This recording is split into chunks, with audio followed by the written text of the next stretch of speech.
Welcome to Politically Basic. I'm your host, Kyle Campbell. As we always do, we're breaking down the basics of all political issues so that you get to decide.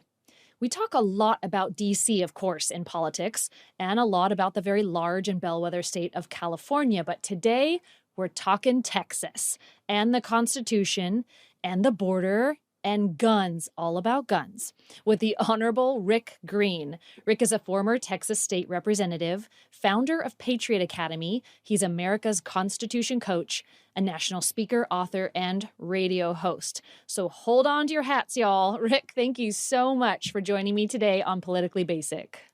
Hey, Cal, I'm honored. Thank you for having me on. Good to be with you. Thank you, sir. Well, I do have to say, of every interview question list I have prepared so far, this is far and away my favorite. So we're gonna have some fun today. Like That's a good start. I should probably not open my mouth then. Don't say anything. What's that Bible verse about? Don't let everybody know you're a fool. So if you were that excited, I don't want to let you down. So I'm not going to say anything the rest of the show. It's all you. Go.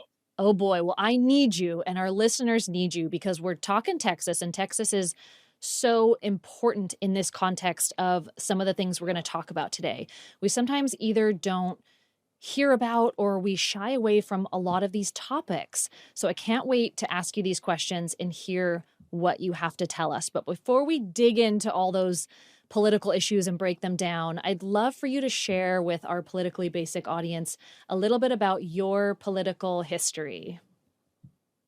Sure. And honestly, what you just said makes me think of I like to think of myself as a Patrick Henry type, because Patrick Henry said, according to the magnitude of the subject, ought to be the freedom of the debate. Only in this way can we arrive at the truth. So what you just said made me think of that, because we do shy away from topics. And instead of actually leaning in and saying, let's find truth, let's have civil discourse, we run from it. So thank you for what you're doing to get people to talk about all these things.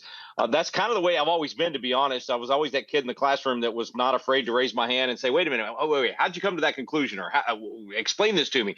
So I've always been someone to maybe rock the boat a little bit, just because I wanted to know why the boat was the way it was, and went to law school at the University of Texas, which is a liberal bastion in Texas, definitely a left-wing school.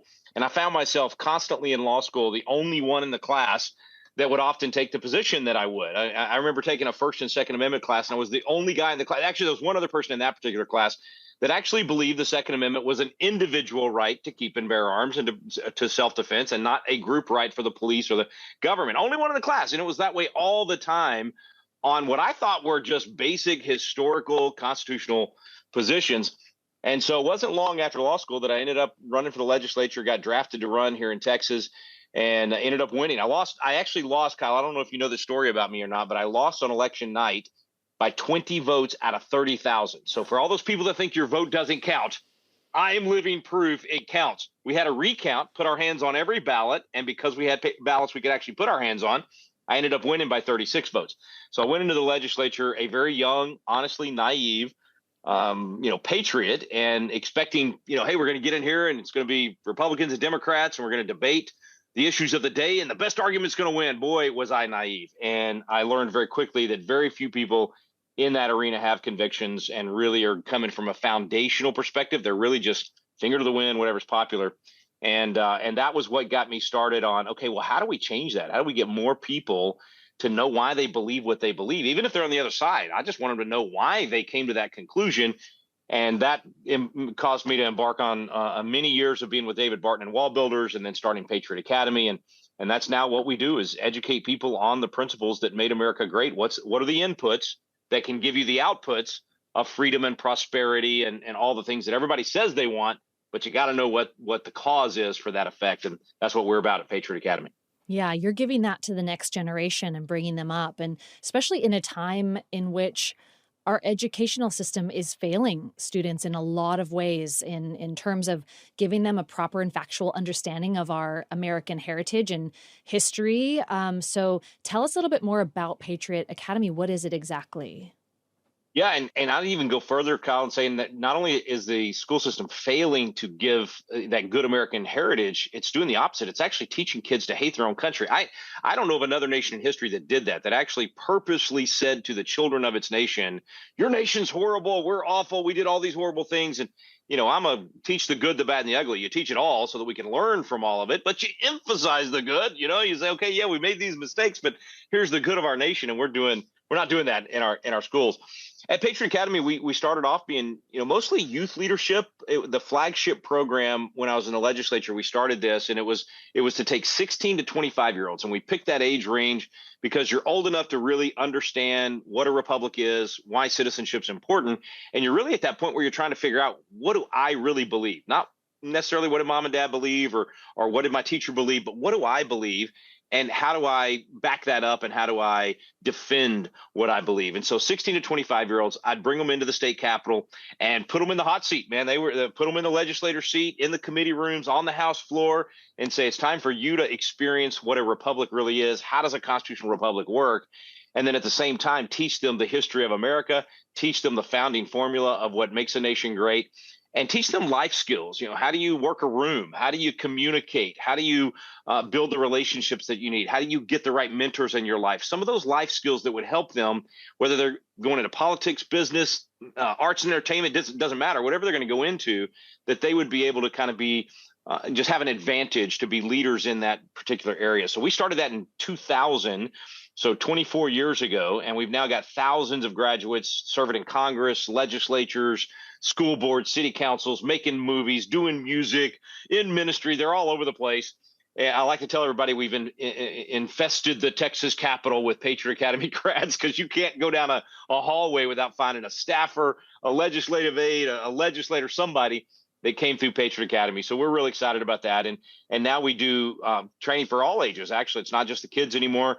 We realize that every generation right now is fairly ignorant of these founding documents, and we don't know what our nation was really founded upon. And so we started a Constitution Coach program for people of all ages about 4 years ago. And we've now got 28,000, almost 29,000 Constitution coaches all over the country teaching our Constitution classes, which I like to brag on and say they're the only Constitution classes on the planet in which you will not sleep, because there's some good content out there. But honestly, I love this stuff, and I can't stay awake in those classes. So we made it fun and entertaining, and we've got about 1 million people go through those classes. And then we also do constitutional defense, which is actually a hands-on handgun defense training so that people can learn to live out the Second Amendment, protecting themselves and their family and other innocent people while learning the Constitution. So I call it intellectual ammunition and physical training. And so constitutional defense, Constitution Coach, and leadership congresses for young people and us older folks alike. That's what we do at Patriot Academy. Okay, so fantastic. I love your energy. I just always have loved your energy as a person, but when you talk about what you're doing, I love hearing from you on it. So you're just throwing these kids in the deep end of the political pool.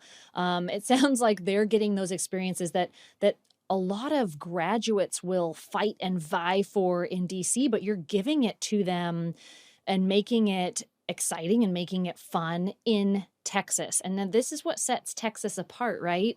Texan values are very different from the rest of the country. And what do you think, what are you seeing happening when you're doing that specifically in Texas? Like, what's your forecast for this? So in 10 years time from now, I mean, you've been at it for 24, but let's fast forward another decade or so. How many kids will have passed through your program, and are they getting those Texas values? Are they getting it through osmosis? And how do you do that? What's the formula? I think hands-on is critical, right? I think having them in that deliberative process, where whether they're the one offering a piece of legislation or an idea, or they're challenging someone else, that having that civil discourse makes them learn. And then also learning the rules. Like I think for too long, people that even the people that were patriotic and wanted to fight for the country and what we stand for, they might have been pretty decent on maybe the principle or the policy, but they weren't good at the process. So they couldn't win. They go into the legislature and they get defeated by the process, or they try to win an election and they just ran into a buzzsaw. So we're really big on saying, you got to learn the rules. You got to learn how the process works so that you can not only be right, but you can have the might to win. You got to be the men of Issachar, understanding the times, knowing what to do, which means you understand what's going on in the culture, but you also know how to go in and play that game well.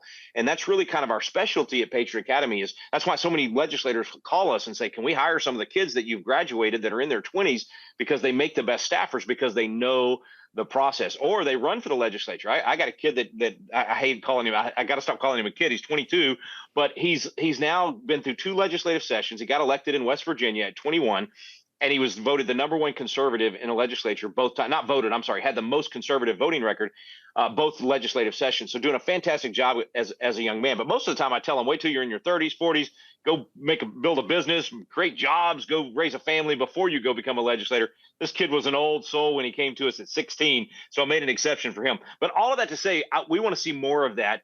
I'll give you a 2-year instead of a 10-year, Kyle. In 2 years, we're going to be celebrating, just under 2 years. We're now down to a year and 11 months. We're going to be celebrating the 250th birthday of the nation. And most nations fall apart at that point. That's the crumbling. That's when you've been through the tough times that made tough men, that made good times, that now made because of those good times created soft men, and that leads to the tough times. And it's a natural progression. It's the cycle of nations, and we've had it so good for so long, we got soft, and so we're entering the tough times. And I'm putting a challenge out there to say, okay, we have the tools to interrupt that cycle and stop the tough times quickly by restoring the principles, restoring the foundations. And so what I'm praying for is that within the next 2 years, we take 1 million graduates of our Constitution class and we do a 400% increase, and we get to 5 million. That number is important because that's about 3% of the presidential voting population. And that's essentially what you need, is 3% to push the whole nation the right direction.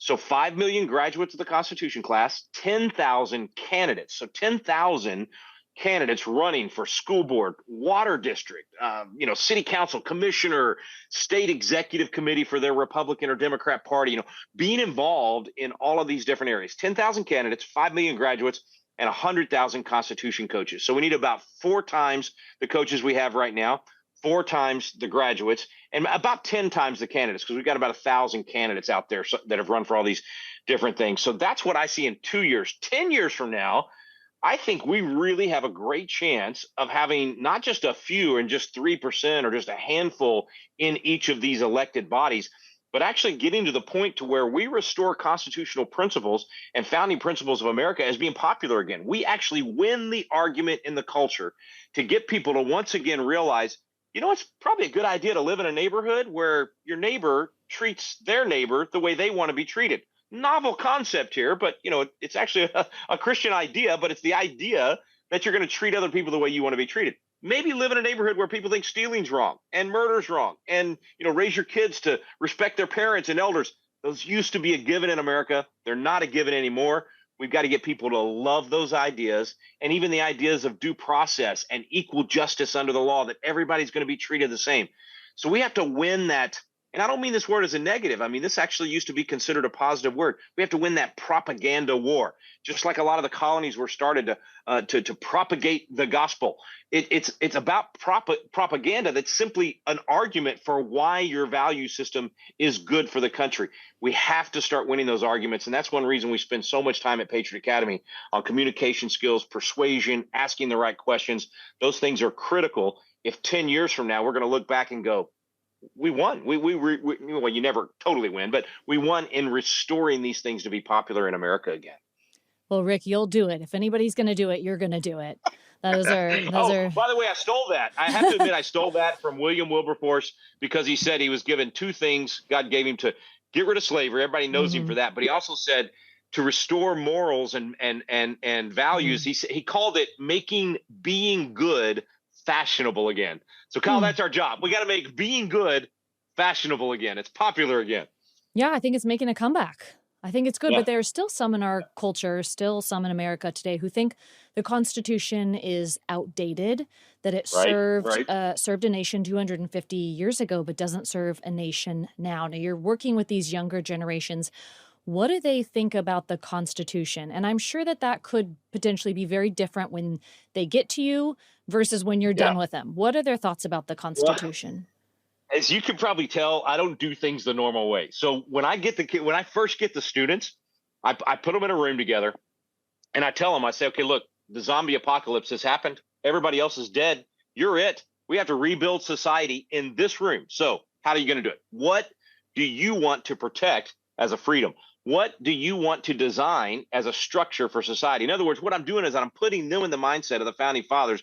I'm actually sitting in my set for my show, The Tavern, drinking out of my tavern mug. The reason I do that is because the founders did that. They went to the taverns, they went to the parlors, in the churches, all these places, and they had these conversations like what I have with the kids saying, if we could remake the world, what would it look like? So that way I'm not going to the kids and saying, here's the Constitution, it's got all the answers, you need to follow this.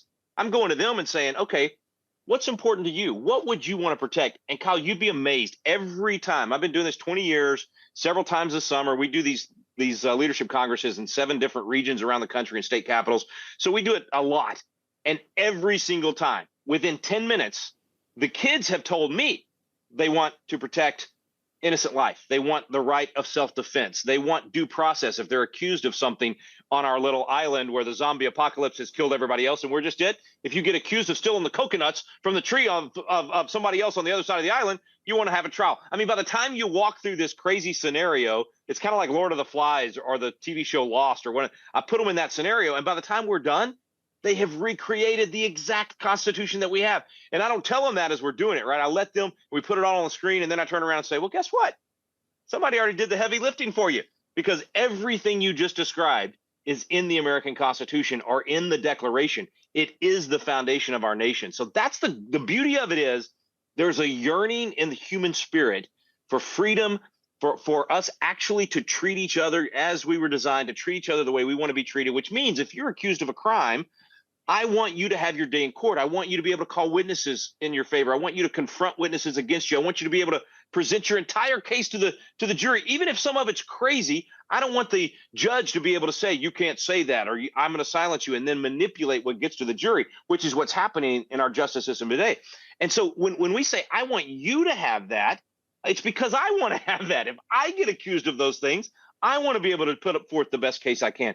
So getting these young people to think in those terms, that if they could remake the world, what would it look like? They are shocked to find out the American foundational system. I'm not saying we're living up to it. I'm not saying it's reality right now in a lot of places in America, but the design of the system in the Constitution and the Declaration is exactly that. And then they fall in love with it, and then we teach them how to defend it, and then they go out and fight for it in the culture. That's the secret. They've got to own it. It's got to be theirs, not just something that we're telling them, you have to do this because we've always done it that way.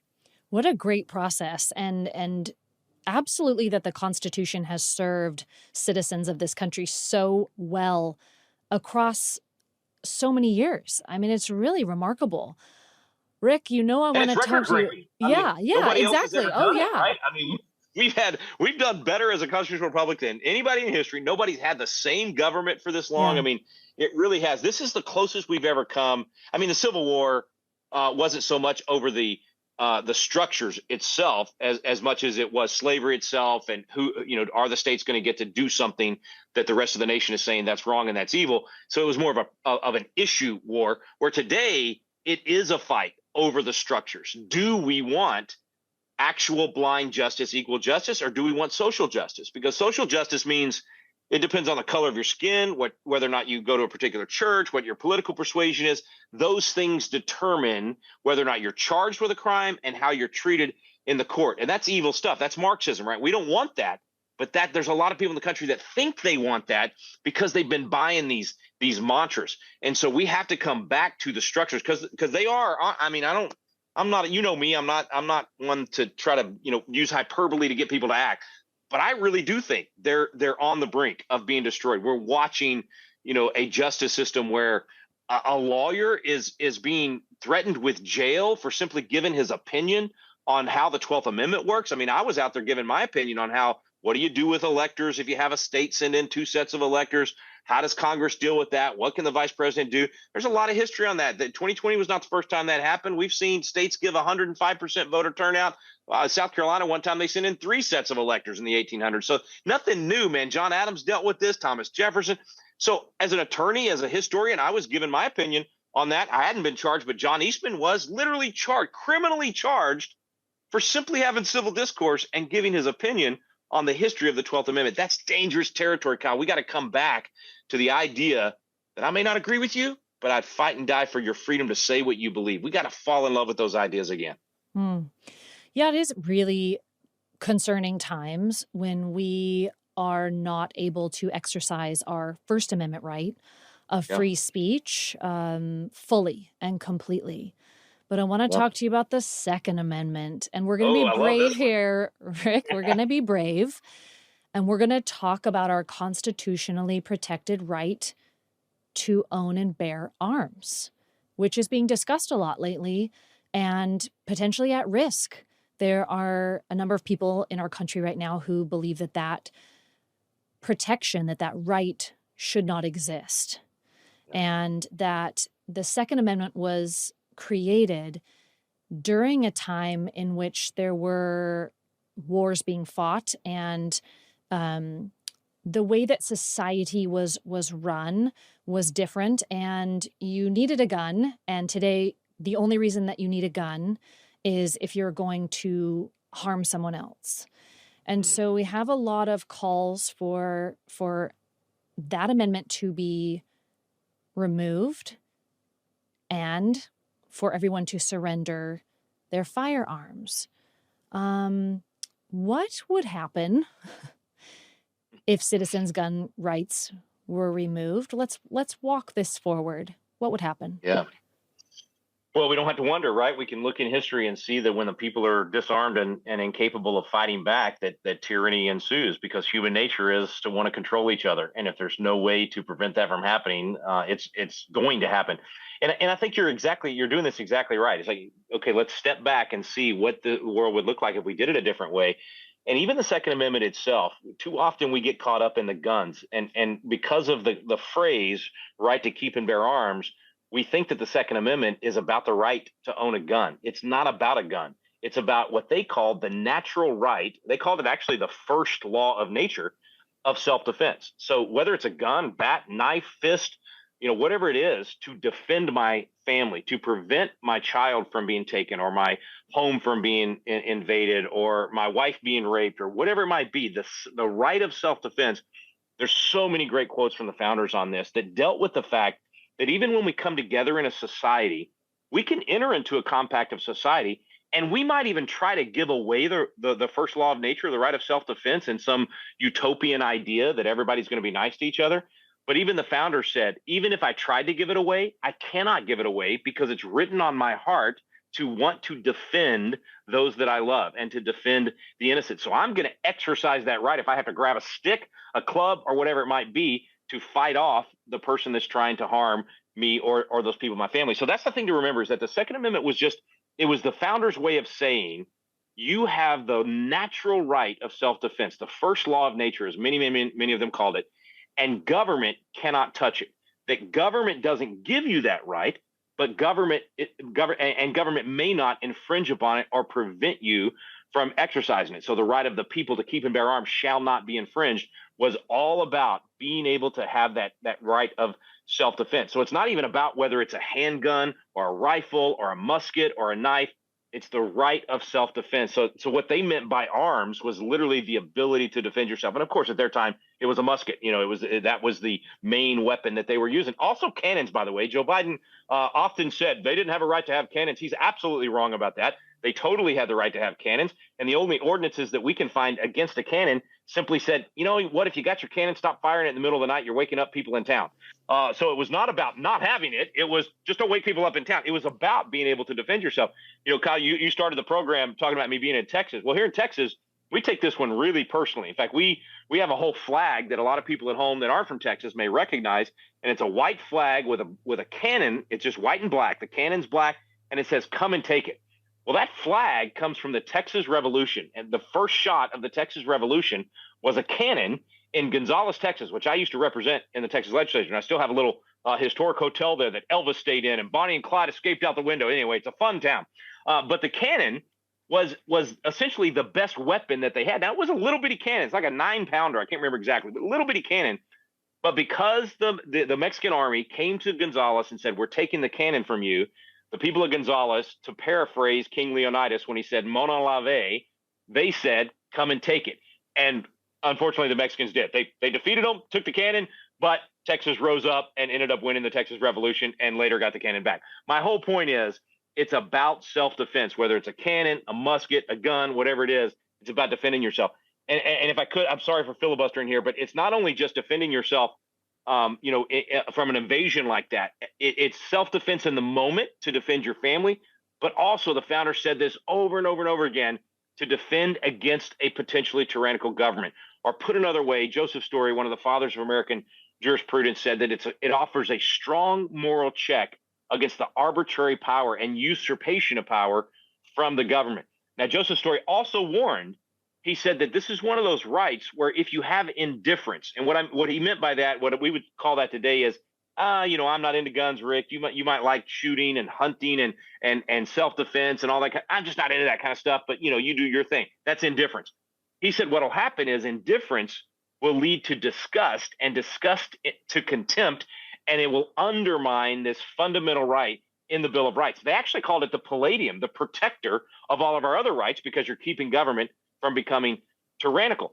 And so that's actually exactly what's happened in America. So many people no longer had to defend the farm, defend the home. We have police force, whatever. They thought they didn't need it. Now I got a whole other talk I can give you on that. But the point is, a lot of people were able to enjoy the perceived safety of community and not have to exercise this right quite as much as you had to in previous days, kind of like what you were saying. And so they became indifferent. And then they started seeing all these stories of mass murder events where people were taking weapons and murdering multiple people, 3 people, 5 people, 10 people, sometimes 20 kids. And you see that, and you have disgust, and you see that, and every time you see it, there's a gun. You see the murder, you see a gun, you see mass murder, you see the gun, and you start thinking it's the gun. And you start thinking the gun is the problem, and you ignore the fact that some people use trucks to run over 10 people and murder them, so it's not the gun, but we perceive it to be the gun, and so we start leading to disgust and then to contempt. And then out of emotion, we support gun control measures saying, I just want to stop the kids from dying. So it must be this evil looking, scary looking gun I need to get rid of. It's not logical. It's not actually accurate. It's not actually thinking it through, but we tend to move on emotion. What we would argue is absolutely the mass murder events need to stop. In fact, I don't call them mass shootings because shooting is not a crime. When I go to the gun range, it's a mass shooting. We do a lot of shooting. That's a mass amount of shooting. It's mass murder that we want to stop. And the only way to stop these mass murder events is you have to have trained citizens, sheepdogs, just like what the founding fathers envisioned when they talked about the Second Amendment, so that in a school or in a church or in a neighborhood, if the crazy person comes in, and you're never going to legislate away the crazy people that want to do harm to people, the evil people, when that happens, that you have people immediately available. I can prove to you without any shadow of a doubt that the death count in a mass murder event is always directly related to the proximity, how far away is a sheepdog, a good guy with a gun, or gal. When Uvalde happened in Texas, that very same day in West Virginia, crazy guy went in there to try to kill 30 people at a party. This lady, I call them sheepdogs with ponytails, this lady had her gun in her purse, took it out, killed the bad guy. No good people died, only the dirtbag. That's a good headline. That's what you wanted to say. So the point is, if you have a sheepdog close by, then you can stop the mass murder from happening. Indiana is another example. In that mall, that 22-year-old kid trained by his grandfather, mass murderer, comes out of the bathroom, starts shooting up the mall. This kid has the wherewithal to tell his girlfriend, run the other way. He turns around, immediately runs to the threat, presents his weapon, takes 10 shots at the bad guy, hits him 8 times from a pretty good distance, takes him out. And 3 people did die before he got to the bad guy, but 100 would have died if he hadn't been there. So all of that to say, you want to stop these mass murder events or limit them, limit the evil to as little as possible. You train as many sheepdogs as you possibly can, and you make it required, not allowed, but required, that schools have armed sheepdogs, whether that's a cafeteria worker, principal, school teacher, whoever it might be, and you stop allowing people to prevent the protection of their family. So anyway, I didn't mean to go that long. I'm so sorry. As you can tell, I'm passionate about this subject, partly because I'm a Texan, but also because it's just a subject I've really become passionate about because of these mass murder events. They make me very upset. The guy in El Paso, Texas, this was when I really got involved, walks up and down the aisle for 15 minutes murdering people before the police are finally able to get there. Or in Uvalde, 71 minutes while these police officers are in the hallway with their ballistic shields and bulletproof vests, 100 of them, and a maniac's on the other side of the door murdering people. When you have to descend on the building, even if you're SEAL Team 6, a lot of people are going to end up dying before you can get in there to take care of the dirt bag. We have to train more sheepdogs so the proximity is less and families are able to defend themselves. Okay, I'll stop preaching. I'm sorry. No, I want to talk about this. This is that tough subject that is difficult for people to talk about. And this is the point of Politically Basic, is that I will ask you because I want to know. The argument is we need to remove all guns so that nobody with mental health issues or zero bad guys have access to guns anywhere. And quite often you're at a school shooting, for example, it's a kid who's been bullied and rejected and treated horrifyingly, which removing guns does not change that mental health situation, but who gets a hold of a dad's gun, a neighbor's gun, a friend's gun, and goes on a shooting spree. And it is an unimaginable nightmare. And there are certain things you can change and certain things you can't. But the argument is, well, that kid or that person, the shooter, who went on a mass murdering spree, had access to a gun. So if we remove everybody's ability to have a gun, they won't have access to any guns. And in theory, well, I don't even think in theory that sounds very doable. But to some people making that argument, that in theory sounds like the solution. Right. It does. It sounds wonderful. It sounds utopian. It's never, ever, ever happened anywhere in any nation and worked because someone bent on creating evil and causing evil will find a way to do it. And so if it's not a gun, again, they'll drive a car into a crowd of school children or something else evil and awful and wrong. I want to add one thing to your description, though, of these kids that almost every time, in fact, I can't find a single case where they actually positively said the kid wasn't on psychotropic drugs. It literally messes with their brains and rewires their brains. Every single time when you look at these kids, they're on some kind of psychotropic drug. Now, there are other causes that got them to that point. Absolutely, no question. And even if they are, that doesn't mean that we don't still have the same problem or have to answer the same question of, okay, but even if they're on the psychotropic drugs that's affecting their thinking, if they didn't have access to a gun, this thing wouldn't happen. I agree. I don't, first of all, it's not possible to prevent them eventually from being able to have a gun if they're bent on getting one. You're not going to get rid of 600 million firearms in America. It's just physically impossible to do. But even if you made all 600 million illegal, or even if you were able to get rid of them, again, they're going to find some other way to perpetrate that evil. It's a little bit like on a more micro scale in this particular debate, the idea of, okay, well, we can at least reduce the deaths by reducing the magazine capacity. In other words, a person's only allowed to carry so many rounds in their gun. And so if they go crazy and they go do something, then they won't be able to kill as many people and create as much harm, which sounds initially logical or sounds like that would be a good thing to do. But then, as you said earlier, walk this thing out. What actually ends up happening as a result of that? First of all, criminals never follow the law. So there's never yet been a mass murderer that said, you know what, I can't use that high capacity magazine because it's illegal in that state. They find a way to find one. The idea that you'd actually get rid of all of them is virtually impossible. But even if you did, who have you really harmed? You've harmed the person that's trying to fight back against this mad person that's probably maybe coming in with an entire arsenal. And, I carry every day and everywhere I go, but I don't carry an AR-15. I don't carry, multiple rifles. I carry a firearm. I carry a handgun, and I'm limited to however many rounds are in that magazine or an extra magazine that I might have on my body. And so for my ability to be a sheepdog and to stop that event from happening, if you limit me to 8 rounds, let's say, then you've limited my ability to be able to fight back against somebody that might have 30 rounds in a rifle because they chose to obviously ignore the gun-free zone sign. That's another thing. These people actually think that the way to stop mass murder events is put a sign outside that says no guns here.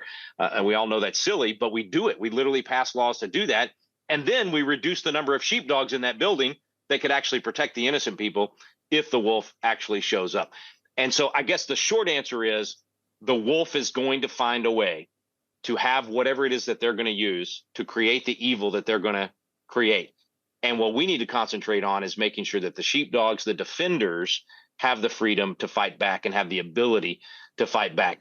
I know people feel passionately about this on both sides, and I know it comes from a good place. They want to stop kids from dying. They want to stop the murders from happening.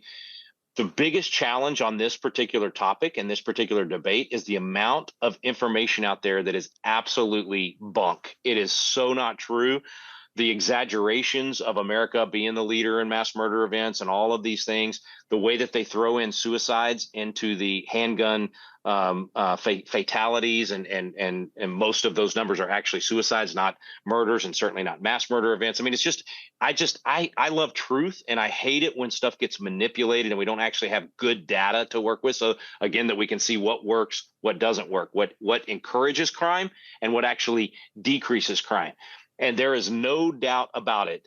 This phrase is absolutely 100% correct, and it's going to bother some of your viewers. But John Locke coined it 20 years ago, and he actually testified for my bill that I passed here in Texas regarding this 24 years ago. And the phrase is this: more guns, less crime. It's counterintuitive unless you really study this subject and understand. But if you go into an area where there is high gun ownership, crime is always lower than in areas where there is low gun ownership. When you make the laws in a state easier for people to personally train and own and carry firearms, there is less crime, less mass murder, less harm. Whenever you make it harder for the citizens to do that, the criminal is empowered and the citizen is disarmed and disengaged. So every time we pass these laws with good feelings, good meaning, we want to stop murder events. It's like a lot of the climate change stuff. We pass these laws saying we want to help, save the earth. What we actually end up doing is killing kids all over the planet and people all over the planet by starving them to death because of bad economic policies and things that make it harder to grow food and harder to provide food to people. It's just good intentions, but what's the old expression, paved with good intentions. The road to hell is paved with good intentions, and the road to death from gun, they call it gun violence. I call it gun murder, because a gun is always going to be violent when you fire it. And that's why this will really shake up some of your audience. But gun violence saves lives. If I use gun violence to stop someone who's trying to hurt someone, that's a good thing. That's actually, you have to sometimes, whether it's physically subduing someone or with a weapon stopping someone, it takes violence to stop violence. You're never going to stop a violent perpetrator by being not, well, I guess I have heard of stories where very extreme examples of people being able to pray and someone actually stopped. But in most cases, you have to stop violence with violence. Yeah, and the data supports that, right? If you go and look at where the fewest gun murders happen, they are communities that have higher gun ownership and training, like you're saying. I think it's a cultural concern or fear also. You're in Texas, and one of the last times I was in Texas, I was at a gun range. I didn't shoot, but I asked a whole lot of questions, which is my favorite thing to do, because it was surprising to me as someone who spends time there but doesn't live there about the culture of carrying a gun every day. And people are used to it there. That is something that happens. A lot of the people in general, but a lot of the guys will just be wearing a handgun pretty much whenever they go out. And so I was getting an education in the culture of weaponry and having that be on your person in your everyday goings on in Texas being normal. And in other states, I can't speak for every other state, but a lot of other states, that's not normal. Like if I were to go walk down the street where I am right now and I saw somebody wearing a handgun, I'd freak out. I would really legitimately think that something was very wrong and that person was going to go shoot someone. That's how unusual it is. And so I think part of this discussion and part of the national understanding that we have to have, because you're not wrong, we need good, right-thinking, healthy, upstanding citizens to have this training and to be armed in certain circumstances. But it's just so unusual for people, and there's a lot of fear around it. And so I think that a lot of people who are calling for the removal of guns from citizens who are not in, law enforcement or the military, this is a way that they can combat that fear. Is they don't want to see it, they don't want to experience it. It's too upsetting, it's too overwhelming, and you see it and you view it as something potentially very dangerous instead of being in Texas, seeing somebody wearing a weapon and think, oh, good, I'm really glad that that person is carrying, because that's part of my everyday existence that's keeping me safe. You're going to be surprised at this. I think. I don't know. Maybe you won't be. That's actually somewhat new in Texas. We did not have open carry in Texas until just a few years ago. Really? I'm not even a fan of open carry. I'm a fan of open carry being legal. I don't like to open carry because I don't want the dirtbag to know who he needs to take out. Right? If I'm in a restaurant or a gas station or whatever, I like having mine concealed in case that situation happens. I don't want them to see mine and go for me initially. I want to be able to present from concealed, and that's actually how we train people, is to carry concealed and how to present from concealed. And we didn't even have. This is really going to surprise you. You couldn't carry a gun concealed in Texas 20 years ago. I take that back. 30 years ago. 1994. Is that 30? Yeah, that's 30 years ago. So 1994, my friend Susanna Hupp is sitting in a Luby's in Texas with her parents. Her handgun is in her purse in her truck, because you're not allowed to carry inside back then. And even in Texas, everybody thinks this is the Wild West, but you couldn't hear. And crazy guy drives a truck through the wall of the Luby's, gets out and starts shooting people, kills her parents right in front of her. Her gun was 30 feet away. She's a sharpshooter. She could have stopped this guy, but she wasn't legally allowed to have her weapon on her inside that restaurant. And so she lost her parents as a result of the state of Texas disarming her and preventing her from being able to carry. I call her a friend because we served in the legislature together. She got elected to the state legislature on a mission to make it possible for citizens to be able to carry. And she got it passed. George W. Bush signed it into law. And then when I got in the legislature, her second term, I came in right behind her. We passed together the bill to stop cities from suing gun makers, trying to blame them for crime. They were putting them out of business, making it harder for citizens to get weapons to be able to defend themselves. So we became friends over this particular issue. But her story is incredible. And I say all that to say the culture changed here in those 30 years. And even in the last 5 or 6 since we've had open carry. I have a lot of friends, they argue for open carry for exactly what you just said. They're actually, they say we carry openly in order to create the culture and get people comfortable, get them to start learning that it's not the gun you need to be afraid of. It's the behavior that you need to be concerned with. So I think you actually may have just made me a fan of open carry, where I wasn't so much in the past, because it definitely has a psychological effect. But I do recommend for people to conceal carry. And I just want to say this, because I always do. Don't just buy a gun and start carrying it because it's legal in your state. Get trained. It's something that requires a tremendous amount of responsibility. And Kyle, this is the great equalizer for women. My daughter is 90 pounds soaking wet. She's 23 years old. I don't care how good she is at jujitsu or any other martial art.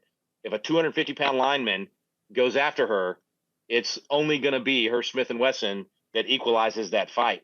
And thankfully, she's extremely well trained. In most places she goes, she can carry. And so she would be able to stop that attack.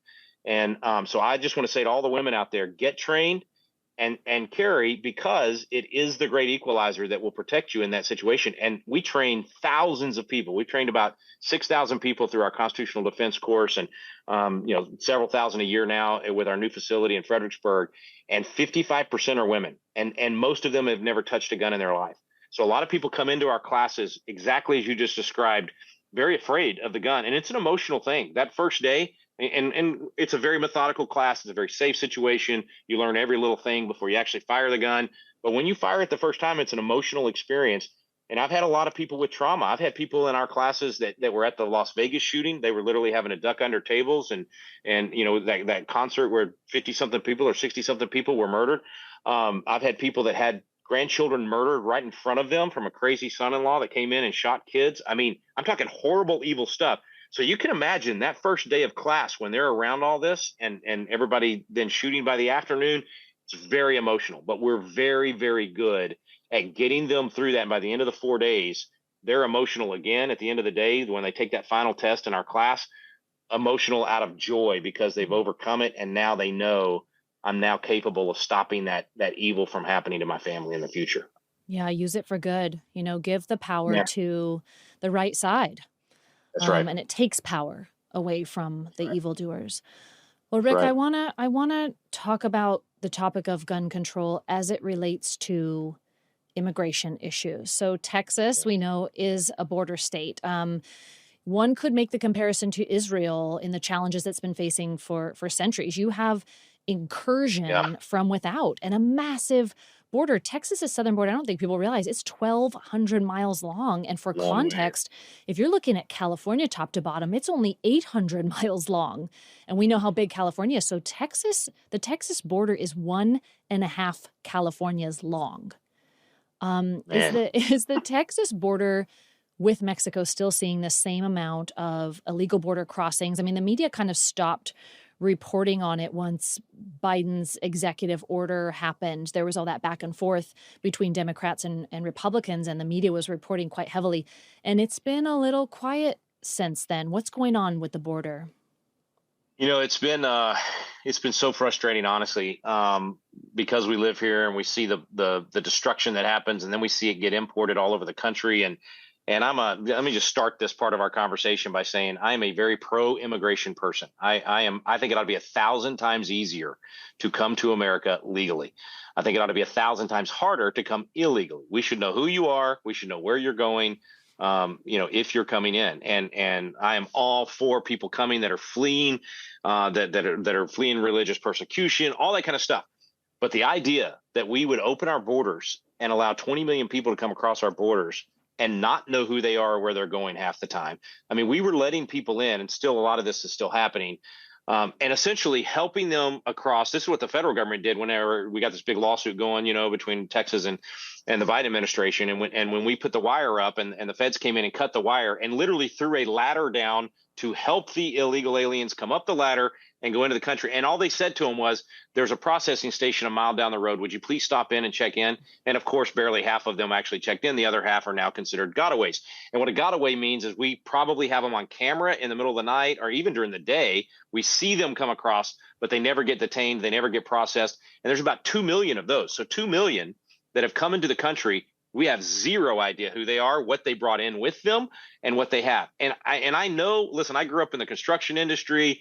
I know there's a lot of good people that come over here for work and take that money back to take care of their families. I get that. And I know there's a lot of families that just want what we've got. They want freedom. They want to enjoy the blessings of liberty. They want an economy that's better than theirs. And they're fleeing socialism and communism from all these Latin American countries and now countries all over the world. So I get all of that. But the idea that we would let 2 million people become gotaways in our nation, Hamas is here in America, guaranteed. Cartels here, guaranteed. Terrorists here, guaranteed. And then just gang members that free ride for them. They're like, wow, we get to come into this country. We're going to make hay in these cities. These people can't fight back. We're going to have a great time. And so we've basically enabled those out of supposedly the goodwill of wanting to help those who just wanted good things for their family. We've enabled the evil to come in with them and now be all over our nation. And I think at this point, the idea that we would not personally take on the responsibility to be prepared to defend our family, knowing that kind of crime wave has come into our country, that we're going to, I don't want to sound like a conspiracy theorist, but if we aren't concerned about a coordinated attack across this nation in multiple cities as a result of this, we just have ignored history completely. We've ignored the things that have happened to other nations, what just happened to Israel, what happened to us on 9/11. I mean, you just go through all the different situations. So it's a very bad situation.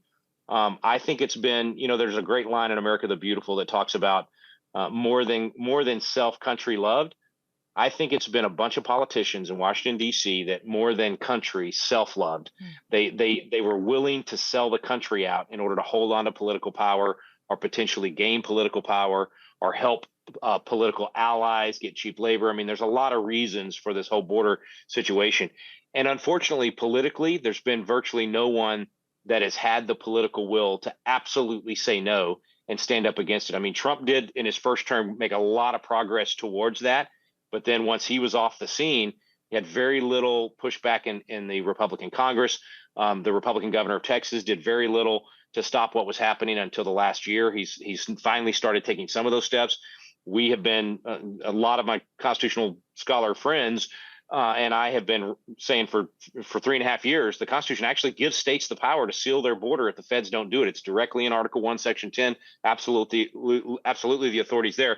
And Greg Abbott finally did declare that cause. He declared the invasion, and he finally said, yes, we have the power to do it. And that's when they started fighting back. So we're getting there, but I'm telling you, the consequences have not been felt yet. There's a real, and I'm not a doomsdayer.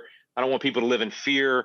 I think you just have to know that that's there, so that you take precautions, so that you prepare your family, so that you kind of keep your head on a swivel. Is what my coach always said when we were walking out on the field. Your head's on a swivel. You just pay attention to what's going on. You have a little bit raised awareness of what's happening, just because there's an increased likelihood that a criminal element is in your community. And I'm talking about every community in the country. Nobody's off limits on this thing just because they come through Texas or they come through New Mexico or California or Arizona. It doesn't mean that those are the only people at risk. It's everywhere now. And again, back to what I was saying, all for legal immigration. I'm all for ministering to people that came here illegally, actually helping them and teaching them. And I'm even putting my Constitution classes in Spanish so that they understand what they came here for. Why did your family want to come to America? It's because these outcomes of the American economy, the good stuff, it's because of the inputs that cause that. And everyone that comes here needs to know that.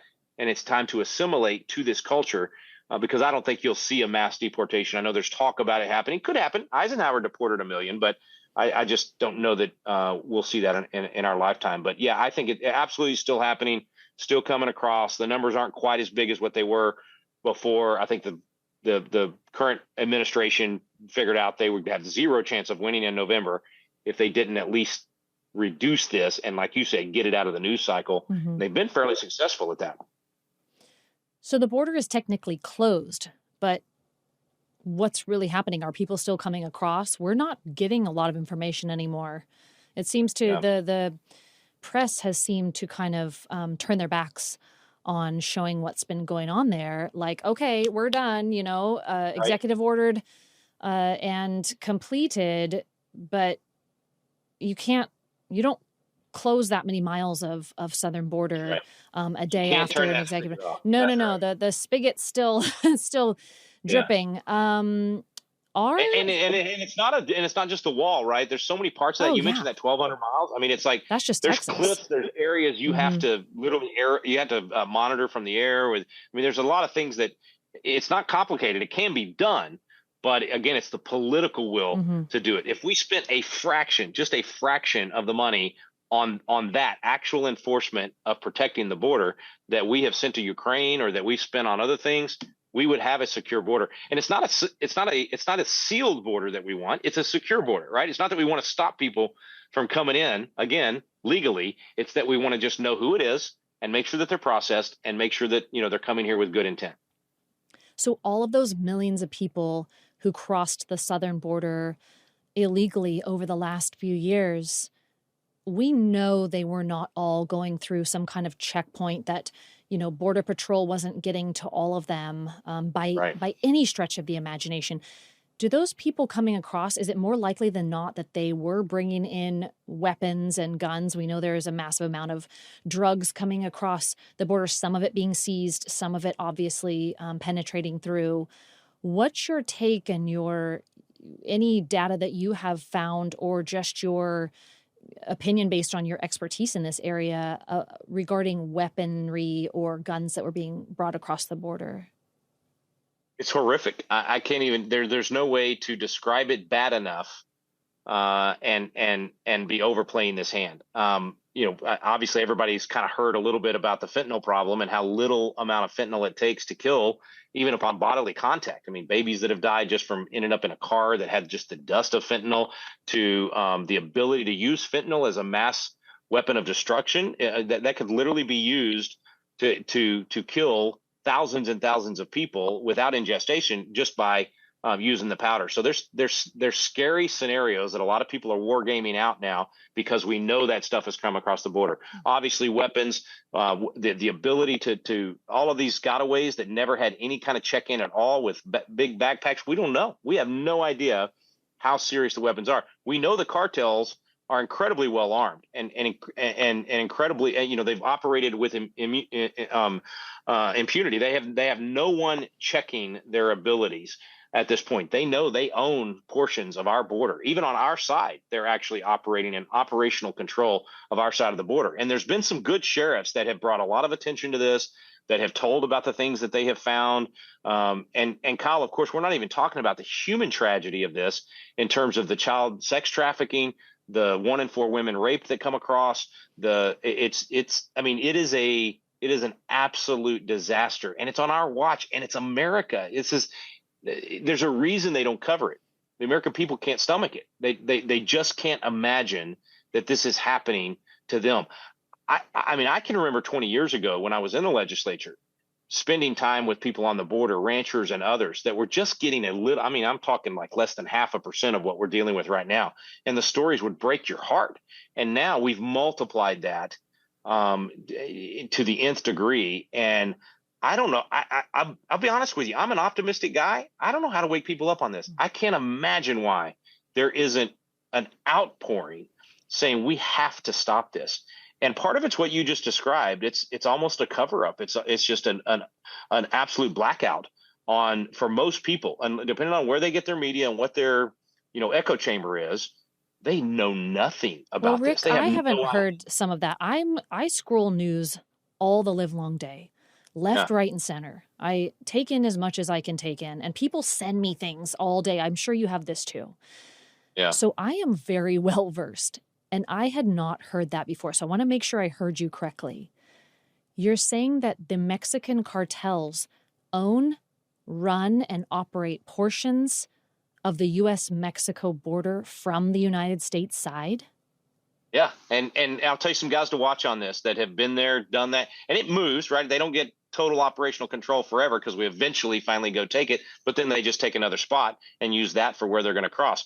Jason Jones is a fantastic reporter to follow, and he used to be a head of the Texas Department of Public Safety. I forget the section that they use for border security, and now he's essentially almost like a military correspondent down there on the border, and a friend of mine, and does a great job reporting on these things. Sheriff Mark Lamb, a lot of these guys that have been dealing with it at the border. And I'll tell you another thing, politically, the result of this is why in Texas, down there on the border, you've had so many politicians switch parties, because they have been so shocked, because that was all, that's been Democrat stronghold in Texas for a long time. They have just been they've been overwhelmed, and they have reached a point of desperation where they cannot believe that their own party has left them hanging like this, and that the Biden administration has done such a horrible job of not just ignoring it. Like, that would be one thing to just we just got other things we're dealing with, we're not going to solve the problem, but actually actively helping to bring millions of people, fly them into parts of the country, preventing the states from being able to fight back. Imagine how much you must hate your own nation if you are willing to say, I'm going to send down the U.S. military to stop you, Texas, from being able to stop an invasion at your border. I mean, that's hard for people to even imagine. In fact, a lot of people don't believe that happened. They don't actually believe that the Biden administration would actually do that. They did.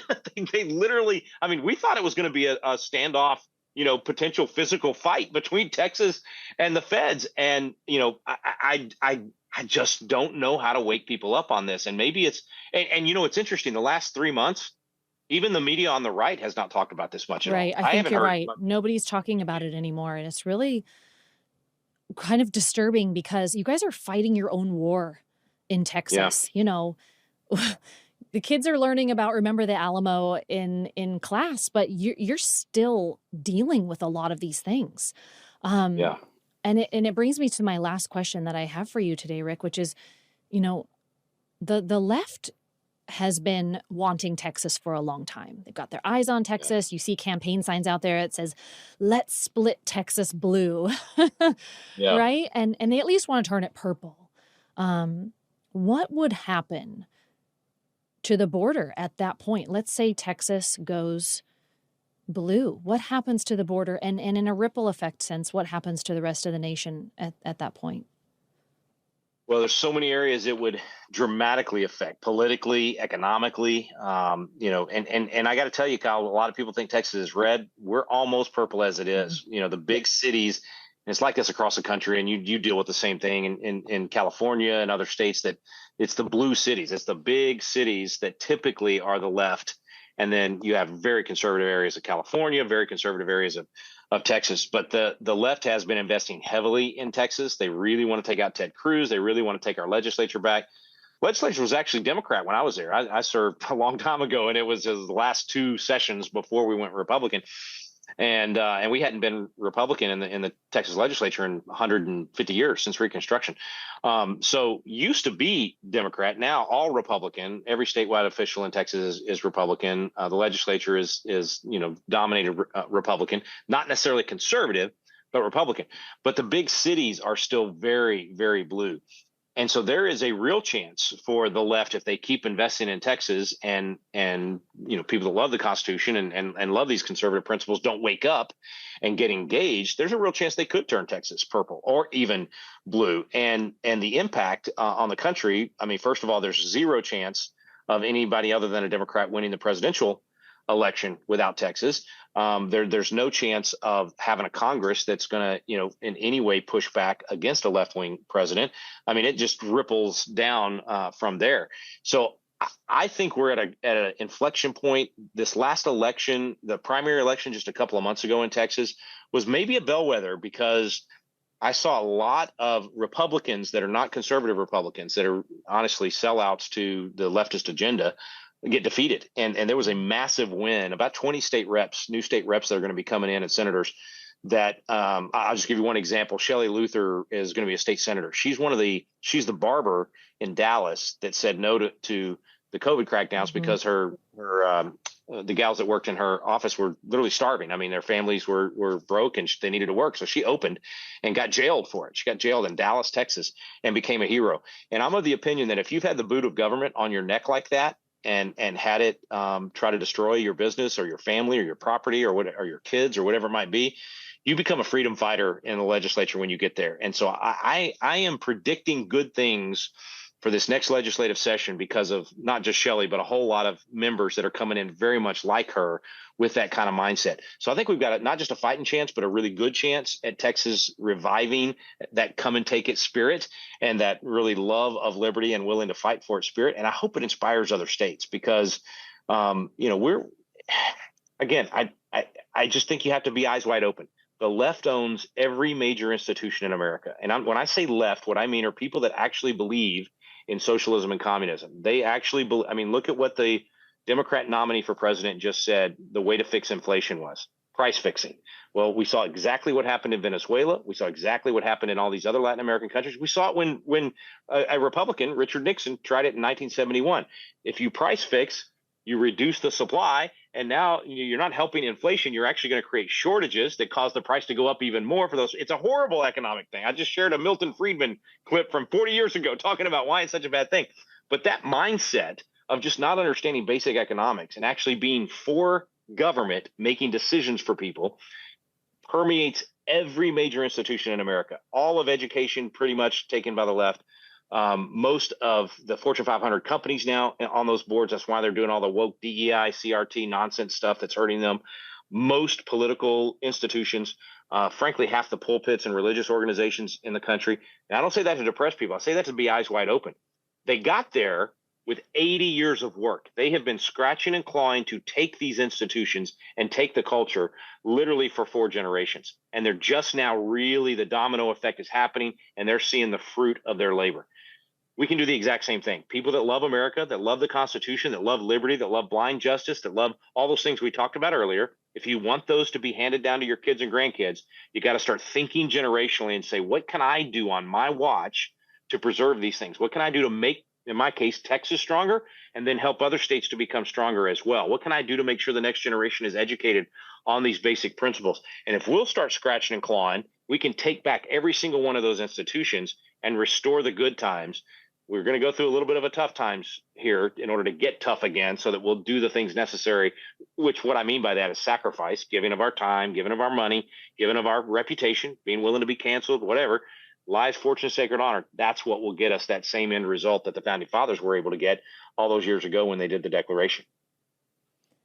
Well, that is the Texas spirit right there. And the nation can learn so much from paying attention to what's going on in Texas. I mean, you guys are the state that really built this nation. You're cowboys and ranchers and, protecting the family, protecting the homestead.